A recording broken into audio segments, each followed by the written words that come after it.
Hey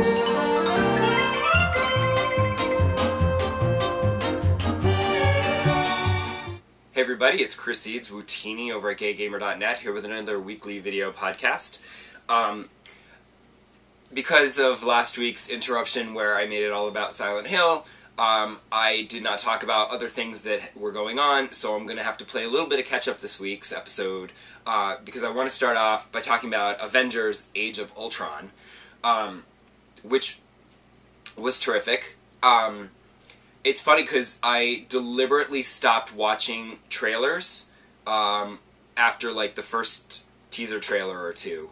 Once they started to have like full-length trailers, I said, no, I'm not even going to look at that. Because I remember with Winter Soldier, the trailers gave away too much. They were showing footage from the end of the movie. Not that you would know that it was the end of the movie, because it's a trailer and you have nothing to put it into context, but when you see the movie and you go, oh, that was in the trailer. Why would you put that in the trailer? I mean, it doesn't technically spoil anything because you have no context for it, but it's still annoying. So I don't want to risk it. So I went into Age of Ultron only knowing the basic plot and not really knowing anything or having seen any of the scenes or the sneak previews that they would put on during Agents of S.H.I.E.L.D. or anything like that. I ignored everything. So it was great. It's a little overstuffed. And it's funny because my husband complained about the farmhouse scene, which reportedly Joss Whedon insisted on. The studio insisted that he include another scene with Thor in a cavern that really went nowhere, but that was to set up the Infinity Gauntlet for the next movies. You know, and I get that. You need to have the scene in there that's going to help link it to the other movies. Okay, fine. And Joss was like, well, then I need to keep my farmhouse scene. And I kind of agree with my husband that the farmhouse scene did kind of stop things dead. But it was also the only moments during which you could take a breath and try to give them some character moments, because the rest of it was all just nonstop action, and the cast is getting so big that, you know, there's no time for anything. It's all just one thing after another, and it's too much. And I do start to wonder, because they have announced, you know, the cast for the next movie, which is Captain America Civil War, and that's got, you know, literally everybody is in that movie. So, I'm wondering at what point it's going to be too much and they're just going to collapse under their own weight. I feel like Age of Ultron was already pushing the limits of how many people you can put on the team. There's a couple of people that show up as just, you know, not as much as everyone else. They're more like cameos, but, like, there's a lot of characters in this movie, and that's a lot of screen time, and there's a lot going on. And I feel like they were starting to push the envelope a little bit. And so I'm hoping that when they do the Civil War, that not everybody's going to have a major part in it, and maybe some people are just cameos, and they're just in the cast list to get you excited about it. But other than being a little bit too much, Age of Ultron was great, and continues Marvel's reign of superiority at the box office. And I'm not going to turn this into a Marvel versus DC thing, because I have made my opinions on that perfectly clear. I'll save that for when Batman vs. Superman comes out next year, and I bitch about that. Moving on, I am, you can't really tell because the design is way down here, but this was my Mario shirt. That was my final gift from Club Nintendo. Rest in peace, Club Nintendo. I still don't know what they're going to replace that with. I'm assuming they'll replace it with something at some point. They haven't made any announcements yet, so we'll see. I'm going to miss it. It was a good place to get a cool t-shirt that, you know, was unique and that nobody else has. I mean, they have something similar to this at the Nintendo World Store, but this is different, so it's more unique and it's cooler. It's a little big, but I'm hoping it'll shrink. I usually go a size higher on the Nintendo shirts because they tend to run small, but this one's actually a little big. Also with Nintendo, they recently released Amiibo Tap, Amiibo's Greatest Bits. It's weird. It's a free game that it's like a demo game, but it's not really a demo. It's a free download on the Wii U, and you basically tap any Amiibos that you have, and it unlocks a classic Nintendo or Super Nintendo game.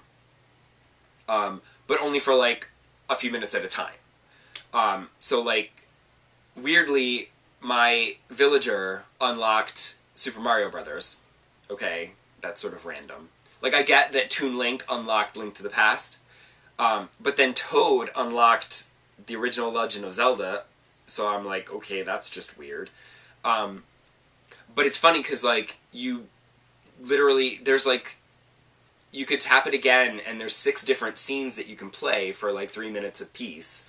And I guess it's their way of saying, like, you know, it's a fun little thing to do when you get a new Amiibo, you tap it, and okay, there you go. And it gives you a little sampling of the game, you know, and something like Mario Brothers, you can see how far you can get in the time limit, and then tap again and try a different area and see how far you can get there. I can't get very far because I suck at Mario Brothers.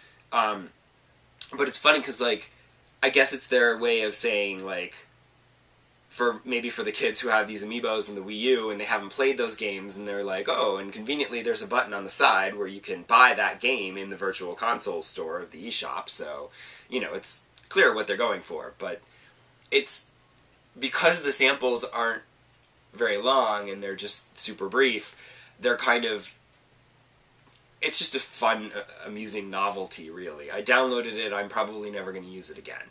I played one sampling of each one. I didn't even try the other scenes. But maybe I'll go back and try the others. I don't know, probably not. Maybe when I get another Amiibo, I'll do that. Because I'll be curious to see what randomness the Splatoon Amiibos unlock. They did also put out a demo of Splatoon, which, again, is not a regular demo.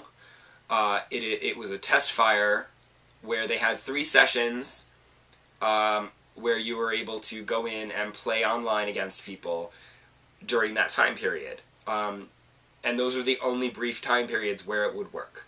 And I was not able to play during any of those time periods, so it's just sitting on my Wii U doing nothing. On the plus side, though, I did get to go last week to a Splatoon demo for media in New York City, where I was able to play some more of the game.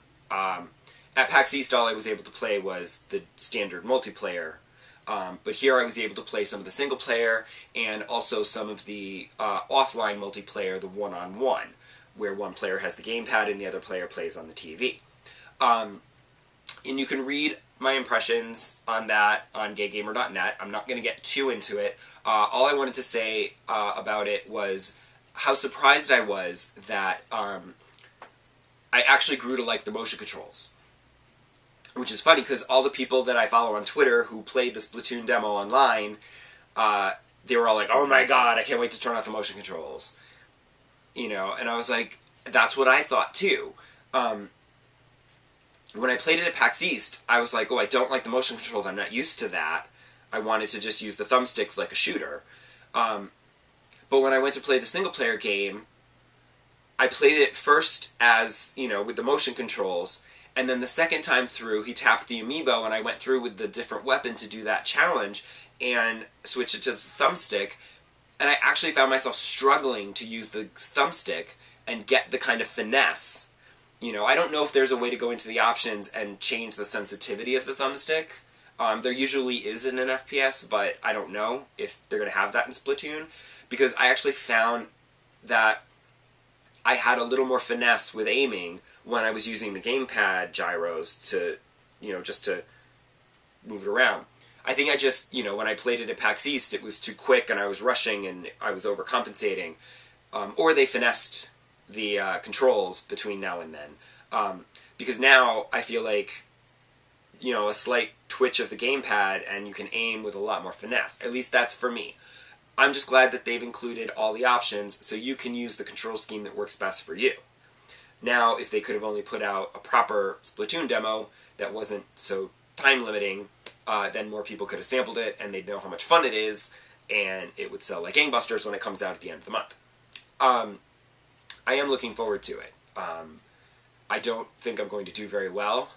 But again, it's like I said after PAX East, you're on a team, so your team can help you win, so you might not be the best person on your team. But even when I played it at PAX East, I actually was the best player on our team in the first round, because everybody else was too busy shooting each other, and I was busy painting the walls and the floors, which is what you're supposed to be doing. So it's a slightly different method. So it's easier to do better if you're not bothering with the other people as much. Sorry about my voice. It's starting to go, and I can feel my coughing coming back. So, yeah, I'm getting over something. So, but no, alright, really quick before I go. I know I've rambled on too long, but I did want to mention this one other game that I played over this past week, because Sony put out a bunch of new free games for PlayStation Plus, and one of them was The Unfinished Swan, and you can play that on the Vita, so I was really excited that I could just play that on my train commute, and it was perfect. It's also not a very long game. I could have played it at home, and it wouldn't have been so bad. And in fact, I kind of wish that I had played it at home on the big screen TV, because it's such a beautiful game, visually, that I would have liked to have seen it on the big screen. It's a lovely game, and if you have PlayStation Plus, download it and enjoy it. It's very creative, and it's wonderful, and well worth the price of free. It's just visually stunning, and I also appreciated going into it not knowing what I was even supposed to be doing as far as the goal of the game. I didn't read a manual or anything, so it took me a little bit to get it, and then halfway through the game, when like the gameplay changes slightly, I was like, oh, and this is what I'm supposed to do. But I felt very clever for figuring it out and working out the puzzles and everything. Like, nothing was too difficult that I ever, like, couldn't figure out what I was supposed to do next. So it made me feel very clever. Even though it's probably, not really that hard. It's probably for children, but whatever. So I've been playing that. Come back next week, and I will talk about other things. And I will see you then. Bye now. Bye.